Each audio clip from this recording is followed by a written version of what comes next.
Bom, falar um pouquinho sobre as bases conceituais da relatividade geral, que foi formulada por Albert Einstein em 1915. E ele formulou a teoria da relatividade geral para explicar ou para incorporar a teoria da gravidade dentro do contexto da relatividade que ele já havia formulado em 1905. Então, quando Einstein formula em 1905 a teoria da relatividade especial, a gente aprendeu naquele momento que tempo e espaço são conceitos relativos e que, na verdade, o que existe é um espaço integrado, que é chamado de espaço-tempo, e a maneira como o espaço-tempo é quebrado em espaço e tempo é algo que é dependente de observador. E o problema é que a teoria da gravidade vigente na época era a teoria da gravitação universal de Newton, e ela era construída sobre conceitos de espaço e tempo absolutos. Então, a partir do momento que a gente aprendeu que espaço e tempo não são conceitos absolutos, a gente precisava, por uma razão conceitual, achar uma nova teoria da gravidade, que evidentemente teria a teoria da gravidade de Newton como um limite, né, de campo fraco, mas que conceitualmente se baseasse nesse novo paradigma de tempo e espaço, formando um uno chamado de espaço-tempo. E o próprio Einstein tomou para si a tarefa de encontrar essa teoria da gravidade relativística, né? E a primeira pista que ele teve nessa busca dele foi mais ou menos em 1907, quando ele teve o que ele mesmo qualifica como tendo sido a ideia mais feliz da vida dele, o pensamento mais feliz da vida dele. E o que ele percebeu, que era na verdade um fato que já era conhecido desde a época de Galileu, mais de 200 anos antes de Einstein, o Einstein percebeu que o fato que todos os objetos caem igualmente rápidos na presença de um campo gravitacional, não importa se é um objeto leve ou um objeto pesado, eles caem com a mesma aceleração no campo gravitacional. O Einstein percebeu que isso levava a uma equivalência entre você estar caindo num campo gravitacional e você estar numa região sem campo gravitacional, na ausência de qualquer força. Por que isso? Porque se você estiver, por exemplo, fechado num elevador, e esse elevador estiver em queda livre, tudo dentro do elevador também vai estar em queda livre. E como tudo cai da mesma maneira, o movimento relativo entre esses objetos que estiverem dentro do elevador em queda livre, vai parecer que o movimento relativo vai se anular. Então é como se eles vão parecer parados um em relação ao outro. Bom, e isso é exatamente o que aconteceria se você pegasse, ao invés de um elevador, pegasse uma cabine longe da gravidade, onde não há nenhuma força da gravidade e também nenhuma outra força, e colocasse aqueles objetos ali, soltassem um molho de chaves ou uma bolinha, eles ficariam flutuando ali, exatamente da mesma maneira como pareceria dentro de um elevador em queda livre. E isso, o Einstein percebeu que isso dava uma equivalência. Então as leis físicas num referencial caindo num campo gravitacional parecem se comportar da mesma maneira que as leis que valem num espaço sem gravidade. Bom, e isso dava o link para ele, a conexão que ele precisava, porque afinal de contas ele tinha já uma boa teoria na ausência de gravidade, que era a relatividade restrita de 1905. E isso então dava como se fosse um gancho, né, uma ligação com uma situação com gravidade. Então, num certo sentido, né, estou fazendo a coisa mais simples do que ela realmente é, mas é como se, bastava que ele conseguisse descrever, ele conseguisse falar que, olha, se eu tiver um campo gravitacional, mas eu tiver num referencial caindo nesse campo gravitacional, então é como se a gravidade não existisse. A gravidade é como se ela fosse uma ilusão de você estar num referencial que não é o referencial de queda livre. Bom, essa foi a ideia que o Einstein teve, que ele considerou como sendo o pensamento mais feliz da vida dele, e isso foi em 1907 mais ou menos. Ainda faltava um ingrediente para ele realmente conseguir chegar numa teoria da gravidade que fosse consistente com a relatividade dele de 1905, e esse ingrediente adicional era para tentar conciliar o seguinte: com essa ideia que ele teve em 1907, O que aconteceria então? Então, coisas em queda livre seriam indistinguíveis de coisas inerciais na ausência de gravidade. O problema é o seguinte, as coisas não se encaixavam direito, porque algo que está livre da ação de forças numa região onde não há gravidade, se você dá um movimento se você dá um movimento inicial para elas, que começa duas bolinhas, por exemplo, você está no espaço sideral longe de gravidade, e você joga as duas bolinhas com uma velocidade inicial paralela, elas vão continuar andando sem nunca se encontrar, porque afinal de contas as trajetórias livres são retilíneas e duas retas que começam paralelas vão permanecer paralelas sempre e nunca vão se encontrar. O problema é que coisas em queda livre num campo gravitacional não se comportam dessa maneira. Se a gente cavasse um buraco aqui no chão, que passasse pelo centro da Terra, e a gente pegasse duas bolinhas aqui e jogasse ela com velocidades iniciais paralelas entre si, o que vai acontecer? Elas vão começar a cair, num primeiro momento elas vão começar a cair paralelamente, como seria no caso delas terem sido lançadas numa região sem gravidade. Mas como a força da gravidade da Terra ela é concentrada nela, aponta para o centro da Terra, à medida que esses objetos fossem caindo, eles iam começar a se aproximar, até que passado um pouquinho do centro da Terra, eles iam se encontrar. Então Einstein perguntou, como que é possível que de fato coisas caindo num campo gravitacional sejam equivalentes a objetos livres da ação de forças numa região sem gravidade, se coisas caindo num campo gravitacional podem começar com trajetórias paralelas, mas acabam se cruzando, enquanto que no espaço sem gravidade isso não aconteceria. E aí ele demorou um tempo para ter uma grande sacada, que foi, isso poderia acontecer se o espaço e também o tempo, porque esses espaço e tempo formam uma coisa só chamada espaço-tempo. Mas se o espaço for deformado, a geometria do espaço for distorcida pela presença, por exemplo, da massa da Terra, ou da massa do Sol, ou de qualquer corpo com uma massa e energia grande, essas trajetórias de queda, que elas aparentemente se curvam, na verdade poderiam ser descritas como trajetórias as mais retas possíveis numa geometria que é curva. Então a ideia do Einstein foi, de fato, levar adiante a ideia de que o que nós chamamos de força gravitacional, na verdade, é uma mera ilusão.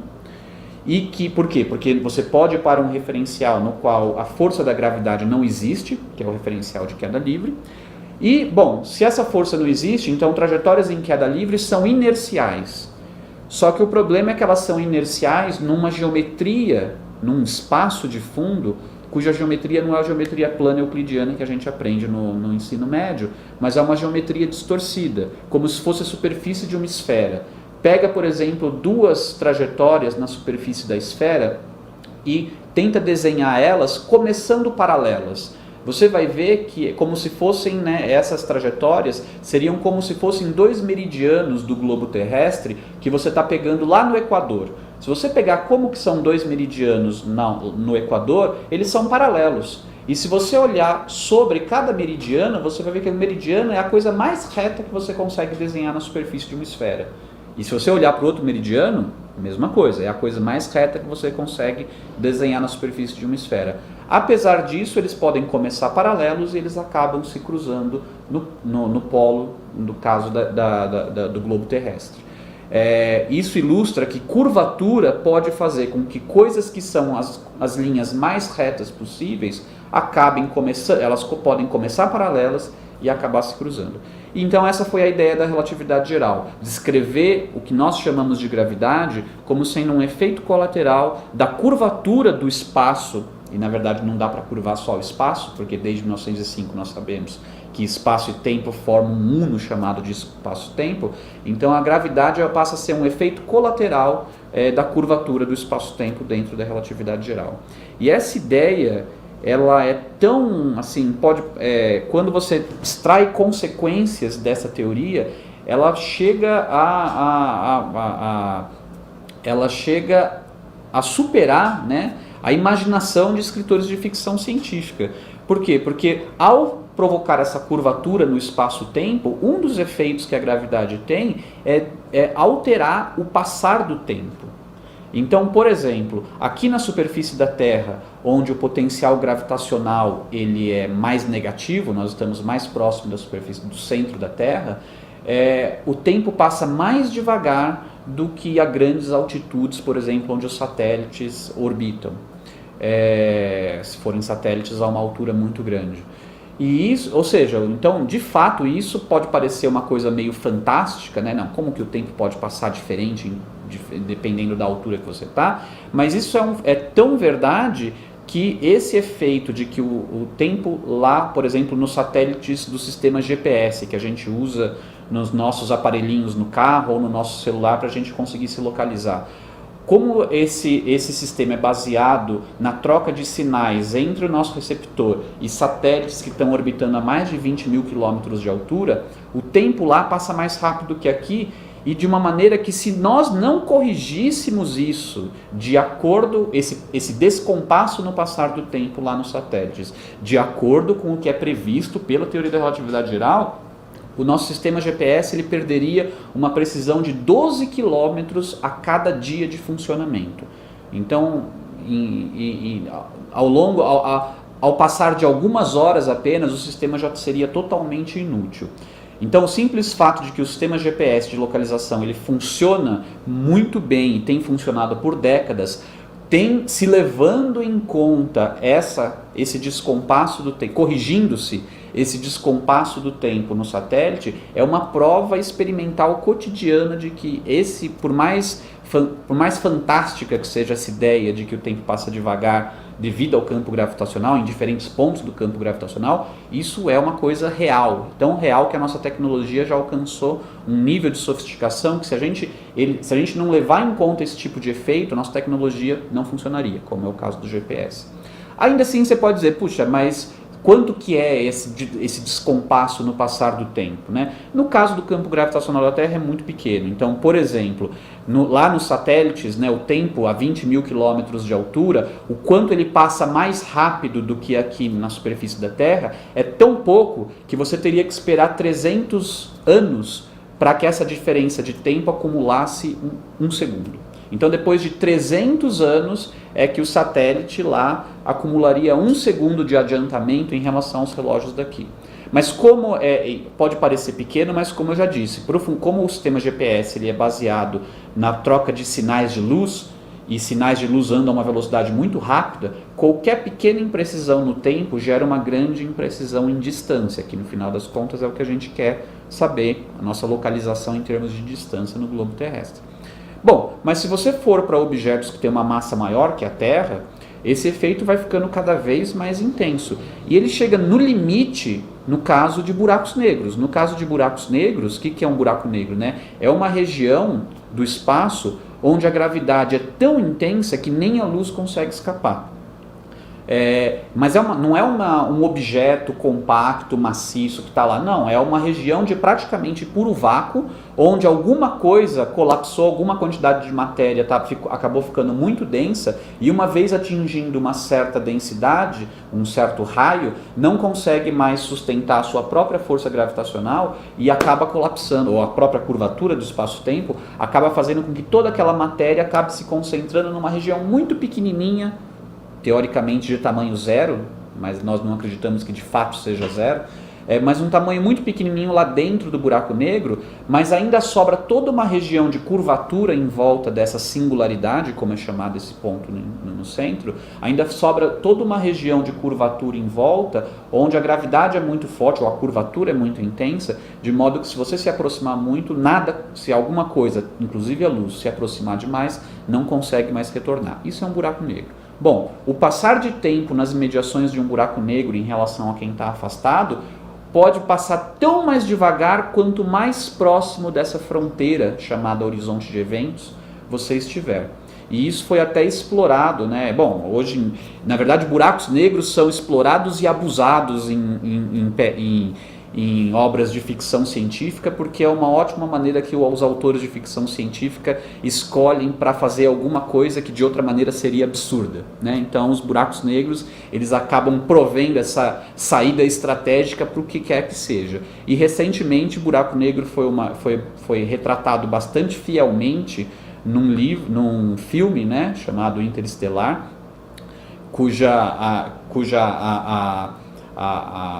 a imagem do buraco negro que tem no filme, evidentemente não é um buraco negro real filmado, porque nós ainda não chegamos tão perto de nenhum buraco negro para ter aquelas imagens, mas aquelas imagens na verdade foram geradas por computador fazendo-se simulações numéricas fiéis à relatividade geral. Então aqueles efeitos retratados no filme, como por exemplo, se eu não me engano, tinha um planeta orbitando esse buraco negro que estava tão próximo do buraco negro que, se eu não me engano, 1 hora passados no planeta equivalia a 7 anos ou algo assim na Terra, certo? Pode parecer uma coisa fantasiosa, que talvez dificilmente um escritor de ficção científica pensaria por si só, mas é algo que é uma consequência de uma teoria bastante bem testada que a gente tem hoje em dia, que se refere a como a gravidade funciona ou descreve o funcionamento da gravidade. Nesse sentido, então, é que às vezes, né, as nossas teorias em física moderna ou as nossas teorias que têm tentado descobrir os detalhes ou descrever a natureza nos seus aspectos cada vez mais fundamentais, às vezes superam a própria ficção.